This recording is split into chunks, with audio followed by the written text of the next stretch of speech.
हर्षवर्धन पाटील यांनी मुख्यमंत्री एकनाथ शिंदेंना पत्र लिहिलंय। सुरक्षा पुरवण्यासाठी मुख्यमंत्र्यांना हे पत्र लिहिलंय। महायुतीमधील मित्रपक्षांच्या नेत्यांकडूनच धमक्या दिल्या जात आहेत। पत्रातून हर्षवर्धन पाटील यांनी धक्कादायक आरोप केलाय।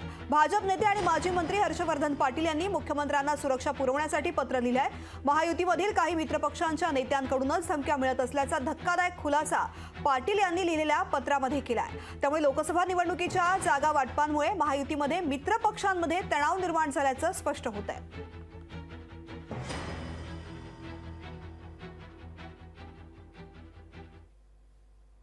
हर्षवर्धन पाटलांनी मुख्यमंत्र्यांना पत्र लिहून सांगितले की माझ्या मतदारसंघामध्ये येऊन मित्रपक्षातले म्हणजे त्यांच्याच महायुतीतले काही राजकीय पदाधिकारी आणि त्या महायुतीतले काही इतर कार्यकर्ते जे आहेत खालच्या भाषेत चिवळा भाषेत बोलतात आणि मी हे वाचलेलं नाही त्याच्यामुळे बोलणं योग्य राहणार। हर्षवर्धन भाऊ आणि आमचे कौटुंबिक अनेक 5 दशकाचे अतिशय प्रेमाचे जिव्हाळ्याचे संबंध आहेत।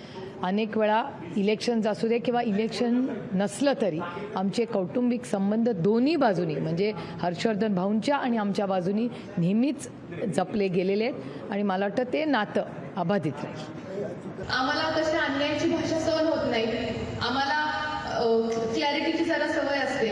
आम्हाला जरा ब्लॅक अँड व्हाईटच सगळ्या गोष्टी लक्षात येतात। हे जर अशी वागण्याची भूमिका असेल आणि माझ्या वडिलांबाबतीत जर असे एकेरी शब्द जर ते जर उच्चारत असतील, जे तालुका अध्यक्ष आहेत आणि जे लोकप्रतिनिधींचे जे सर्व अवतीभोवती ते उठतात बसतात, ते जर माझ्या वडिलांबाबतीत असे शब्द जर उच्चारत असतील तर मी पण त्यांना खूप चांगल्या पद्धतीने एका ठाकरे शैलीमध्ये उत्तर देऊ शकते, हे त्यांनी लक्षात ठेवावं। आता त्यांनी असं का पत्र दिलंय मला त्यांच्याशी चर्चा करावं लागेल आणि माझी त्यांची चर्चा होऊ शकते इथपर्यंत आम्ही म्हणजे आमच्यातलं वातावरण असं मोकळं आहे।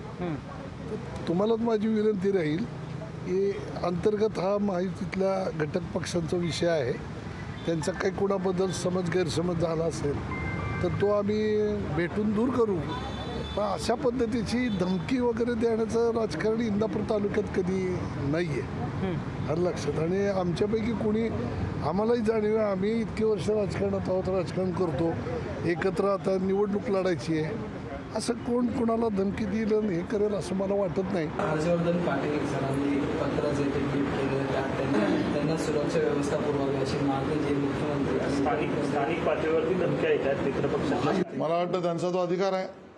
राज्य सरकारने त्यांच्या पत्राला गांभीर्याने घेतलं पाहिजे असं माझं मत आहे।